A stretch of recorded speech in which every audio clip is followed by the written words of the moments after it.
సుదీర్ఘంగా అనేక విషయాల మీద చర్చించుకోవటం జరిగింది. ప్రధానంగా గత కొద్ది రోజుల నుంచి శాస్త్రజ్ఞులు ఏదైతే చెప్తున్నారో దేశవ్యాప్తంగా ఎల్నినో ప్రభావం ఉంటుందని, దానివల్ల రైతన్నలు అప్రమత్తంగా ఉండాలని రాష్ట్ర ప్రభుత్వాలకు సూచనలు ఇస్తూ రైతన్నలకు కూడా అనేక సందర్భాల్లో ఈ శాస్త్రవేత్తలు సూచనలు ఇచ్చిన సందర్భాలు కోకొల్లలున్నాయి. ముఖ్యంగా సౌత్ రాష్ట్రాల్లో ఈ ఎల్నినో ఎఫెక్ట్ ఎక్కువగా ఉంటుందనేది శాస్త్రజ్ఞుల యొక్క వారికి ఉన్న అపారమైన పరిజ్ఞానంతో వారు చెప్పినట్లే ఇప్పటి వరకు 30 నుంచి 35% కంటే పడాల్సిన దాంట్లో 100% అనుకుంటే ఈ జూలై 17వ తారీఖు నాటికి 30 నుంచి 35% దాటి ఏ జిల్లాలో కూడా వర్షం తెలంగాణ రాష్ట్రంలో లేదు. దీని మీద రాష్ట్ర కేబినెట్ ఆందోళన గురవటమే కాకుండా దీనికి ఏ రకమైన చర్యలు చేపట్టాలి, అది తాగునీరు కావచ్చు, విద్యుత్ విషయాల్లో కావచ్చు, పశువులకు సంబంధించిన అంశాలు కావచ్చు, అనేక అంశాలు ఈ వర్షాధారణ మీద ఆధారపడే అంశాలు ఏవైతే ఉన్నాయో, నీటితో లింకప్ ఉన్న అంశాలు ఏవైతే ఉన్నాయో వాటన్నిటి మీద క్షుణ్ణంగా సుదీర్ఘంగా రాష్ట్ర కేబినెట్ చర్చించి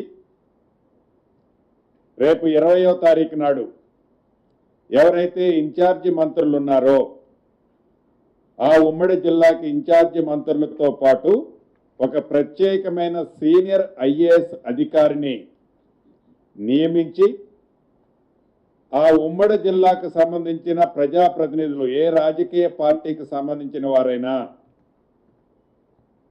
ఆ జిల్లాలో ఉమ్మడి జిల్లాకు సంబంధించిన శాస్త్రవేత్తలు వ్యవసాయంలో అనుభవజ్ఞులు ఎవరైనా ఉంటే వారిని కూడా పిలుచుకొని ఆ జిల్లాకు సంబంధించిన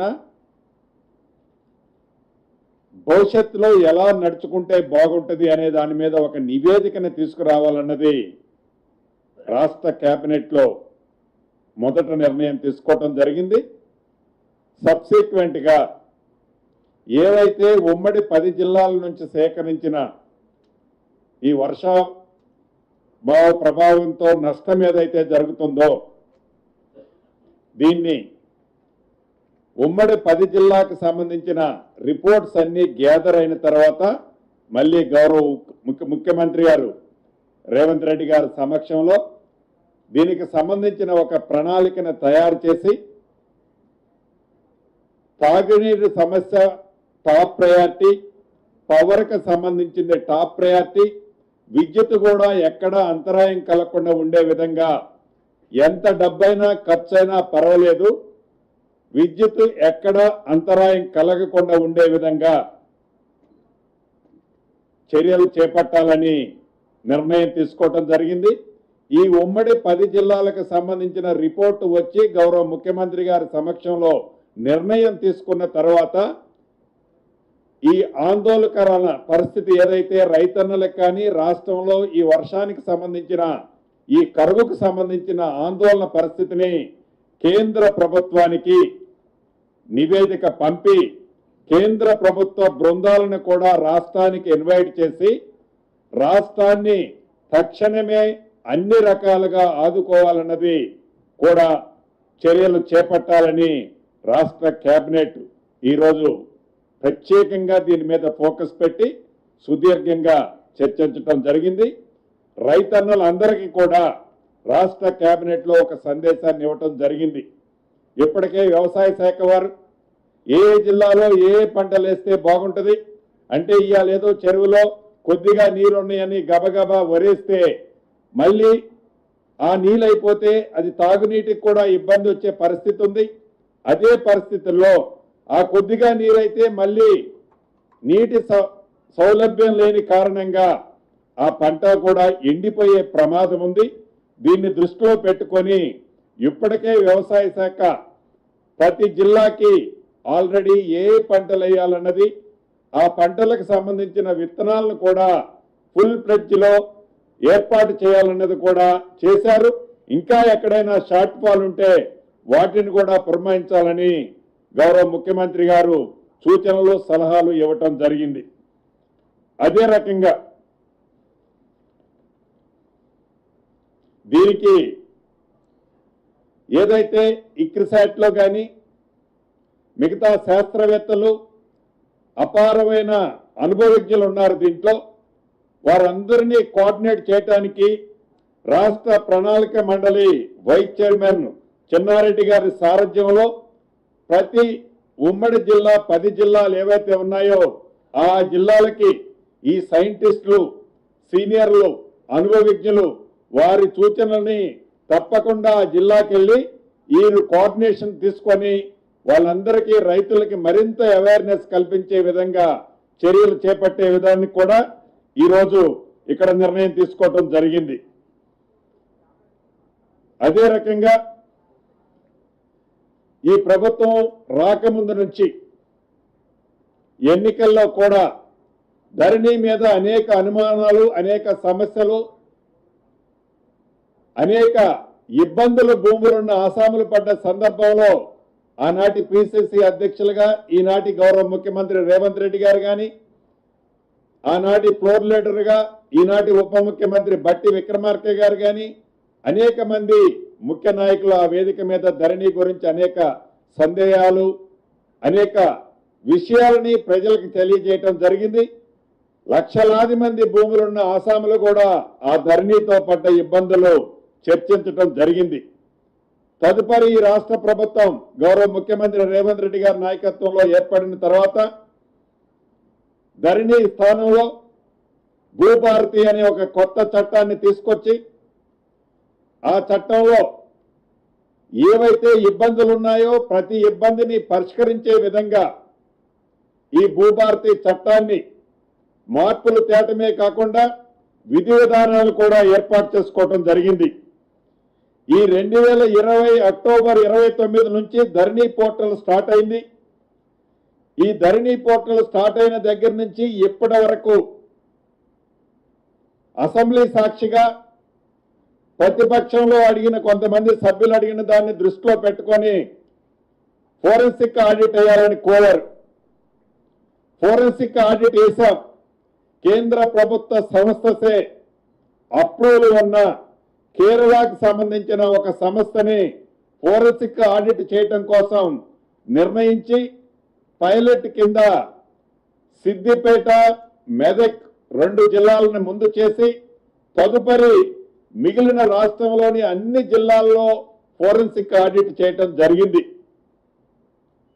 ఏదైతే ఈ ఫోరెన్సిక్ ఆడిట్ జరిగిన తర్వాత ఏదైతే ధరణికి సంబంధించిన యాప్ ఏదైతే ఉందో ఆ యాప్కు సంబంధించి అంతకుముందు టెరాసిస్ ఎవరైతే దాన్ని రన్ చేశారో ఆ టెరాసిస్ రన్ చేసిన వాళ్ళు, మెయింటైన్ చేసిన వారి దగ్గర నుంచి కేంద్ర ప్రభుత్వ సంస్థ అయిన ఎన్ఐసికి ఈ భూభారతిని పూర్తిగా వారికి హ్యాండ్ ఓవర్ చేశాం. ఆపరేషన్స్ అండ్ మెయింటెనెన్స్ చేసిన తర్వాత ఏదైతే పాత పోర్టల్ ధరణి పోర్టల్ని యాజ్ ఇట్ ఈజ్ గా కొన్ని చిన్న చిన్న మార్పులు చేసి 32 మాడ్యూల్స్ ని 6 మాడ్యూల్స్ గా చేంజ్ చేసి దాంట్లో కొన్నిటిని సాధ్యమైన వాటిని సవరించి ఈ ఎన్ఐసికి హ్యాండ్ ఓవర్ చేశారు. తదుపరి ఎన్ఐసి రన్ చేయడం జరిగింది. ఈ రన్ చేసిన సందర్భంలో ఏదైతే ఈ ఫోరెన్సిక్ ఆడిట్ కానీ మిగతా సంస్థలు ఏవైతే ఇచ్చిన రిపోర్ట్ల ఆధారంగా తప్పకుండా ఎప్పుడైతే ధరణి ఏర్పడిందో ధరణి ఏర్పడి ఆ పోర్టల్కి సంబంధించిన టెండర్ దగ్గర నుంచి ఎప్పటి భూభారతి వరకు పూర్తి విచారణ చేయటం కోసం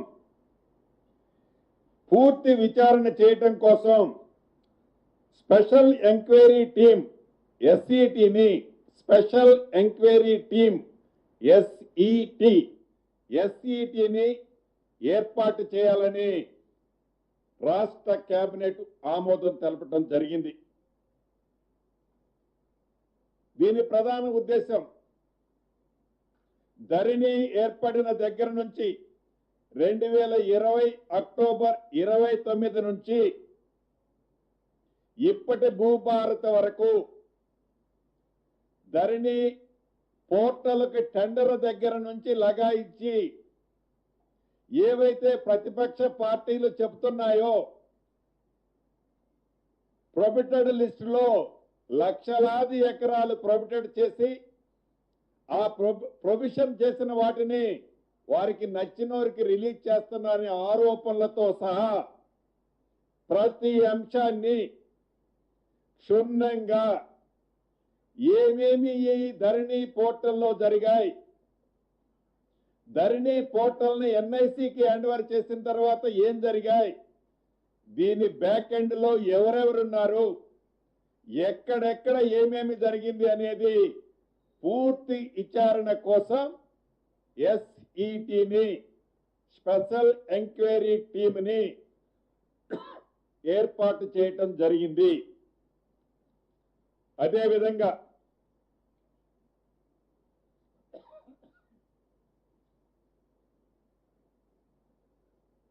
2003 నుంచి ఈ ఇంజనీరింగ్ వర్కులకు సంబంధించిన అంశం ఏదైతే ఉందో 94 జీవో, ఇది 2003లో ఈ 94 జీవోని ఆమోదించుకున్నాం. దాని తర్వాత సుమారు 23 సంవత్సరాల తర్వాత ఏదైతే ఈ 94 జీవో తర్వాత జీవో నెంబర్ 1 కానీ ఒక్కొక్క డిపార్ట్మెంట్ ఒక్కొక్క కార్పొరేషన్ వారి కన్వీనియంట్ కోసం వారి టెండర్ల సిస్టంలో మార్పులు చేర్పుల కోసం అనేక సవరణలతో వారు కొన్ని జీవోలు ఇచ్చుకోవడం జరిగింది. టెండర్ సిస్టమ్ అనేది ఒక పారదర్శకంగా లేదు. టెండర్ పిలవాలి అంటే డిపిఆర్ కావాలి, ల్యాండ్ అక్విజిషన్ మినిమం ఒక 70-75% కావాలి, ఈ డిపిఆర్ అడ్మినిస్ట్రేటివ్ అప్రూవల్ తీసుకోవాలి, టెండర్ని యాజ్ పర్ సిస్టంలో యూనిఫామ్ లో పిలుచుకొని భవిష్యత్తులో అది రివైజ్డ్ ఎస్టిమేట్లు ఇతరత్ర రాకుండా ఉండే విధంగా టెండర్ సిస్టాలు ఉండాలి. ఈ 23 సంవత్సరాల క్రితం ఏదైతే మదర్ డాక్యుమెంట్ గా పిలువబడే 94 జీవో ప్రకారం టెండర్లు జరుగుతున్నాయో ఈ 94 జీవోకు సంబంధించిన అనేక మార్పులు వివిధ శాఖల్లో వివిధ ఇంజనీరింగ్ డిపార్ట్మెంట్లలో వారి కన్వీనియంట్ల కోసం మార్చుకున్నారో అలా కాకుండా టెండర్ సిస్టము ఇంజనీరింగ్ డిపార్ట్మెంట్ అనే ప్రతి వర్క్ సింగిల్ అంబరెల్లా కిందకి తేవాలని, దాన్ని ఒక చట్టం తేవాలని, ఆ చట్టాన్ని రాష్ట్ర అసెంబ్లీలో పెట్టి ఆమోదింప చేయాలని ఈరోజు కేబినెట్ లో నిర్ణయం తీసుకోవటం జరిగింది. ఏదైతే ఈ చట్టం చేసడానికి అనుభవజ్ఞులు, నిపుణులు, ది బెస్ట్ ఎక్స్పర్ట్స్ తో ఒక కమిటీని కాన్స్టిట్యూట్ చేసి కేంద్ర ప్రభుత్వ సంస్థలు అవి నేషనల్ హైవేలు కానివ్వండి, రైల్వేకి సంబంధించిన సంస్థలు కానివ్వండి, అనేక సెక్టార్లు ఉన్నాయి. ఆ టెండర్లకు సంబంధించిన నియమ నిబంధనలు వాటిని కూడా క్రోడీకరించుకొని భవిష్యత్తులో టెండరు అంటే ఏ డిపార్ట్మెంట్ లోనైనా ఒకే సిస్టంలో ఉండే విధంగా ఒక ఫుల్ ఫ్లెడ్జ్ వ్యవస్థని ఎస్టాబ్లిష్ చేస్తూ జీవోని 94 జీవోని అవసరం మేరకు ఈనాటి సిస్టానికి ఉపయోగపడే విధంగా ఆ చట్టాన్ని ఆ జీవోని కరెక్ట్ చేయటం కోసం ఒక కమిటీని కాన్స్టిట్యూషన్ చేసే విధంగా ఈరోజు రాష్ట్ర కేబినెట్ తీర్మానం చేయటం జరిగింది. అదేవిధంగా రాష్ట్రంలోని మున్సిపాలిటీస్ లో, రాష్ట్రంలోని కార్పొరేషన్స్ లో కోఆప్షన్ నెంబర్లు 5 ఉన్నారు. ఈ 5గురికి ప్లస్ 1 ట్రాన్స్జెండర్స్ ఇవ్వటం కోసం కార్పొరేషన్లలో ట్రాన్స్జెండర్స్ ఇవ్వటం కోసం చట్టం 2019కి సవరణ చేయటం కోసం రాష్ట్ర కేబినెట్ ఆమోదం తెలపడం జరిగింది. అదే రకంగా గ్రామ పంచాయతీల్లో ఏవైతే ఆ గ్రామ పంచాయతీలకు సంబంధించిన నిధులని ట్యాక్సెస్ రూపంలో వచ్చే నిధులని ఇప్పటి వరకు కలెక్ట్ చేసి ట్రెజరీలో జమ చేయాల్సి ఉండే, ట్రెజరీలో జమ చేసే సిస్టమ్ ఉండేది. ఈరోజు రాష్ట్ర కేబినెట్ అలా కాకుండా ఏవైతే ఆ గ్రామ పంచాయతీకి దగ్గరలో ఉండే నేషనల్ బ్యాంక్స్, జాతీయ బ్యాంకులు, సహకార బ్యాంకులలో ఏవైతే ఉన్నాయో నియరెస్ట్ పాయింట్లో దాంట్లో డిపాజిట్ చేసే వసతిని ఈరోజు కేబినెట్ లో డెసిషన్ తీసుకున్నాం.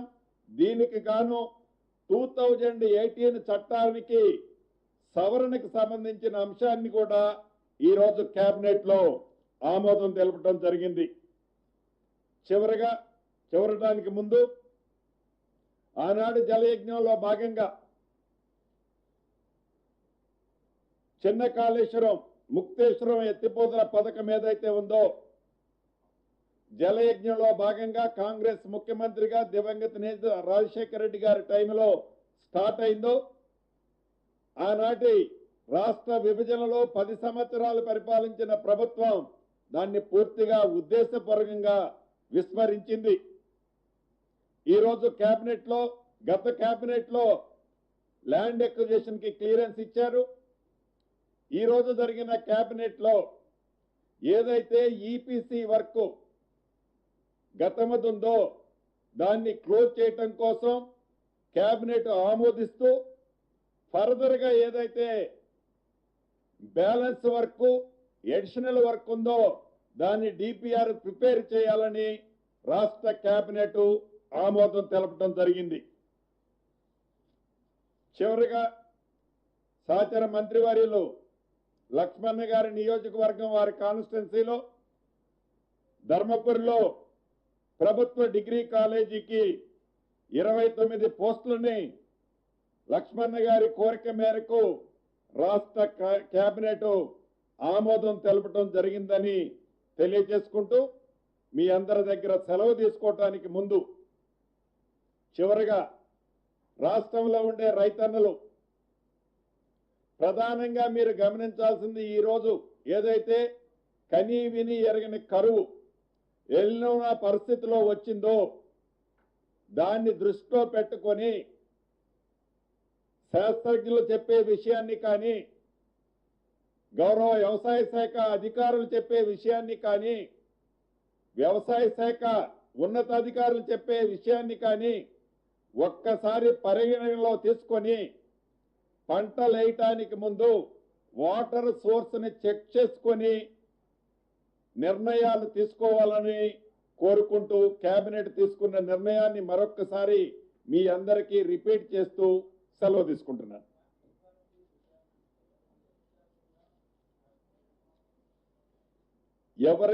రేపటి వరకు, రేపు విచారణ జరిగే చివరి రోజు వరకు 2020 ధరణి ఏర్పడిన దగ్గర నుండి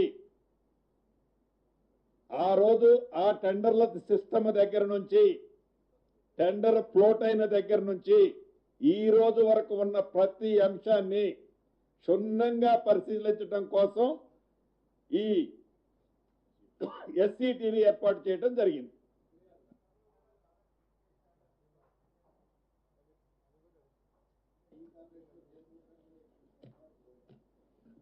సరే, తొందరపడే ప్రభుత్వం కాదు ఇది. ఏ నిర్ణయం తీసుకున్నా తప్పకుండా తప్పు చేసిన వాడు ఎవరున్నా శిక్షకు అర్హుడు.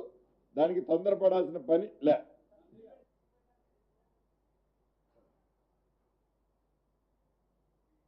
పర్ఫెక్ట్ గా ఇది ఫార్మేట్ లో ఎస్సీటీ మీకు ఇవ్వటం జరుగుద్ది.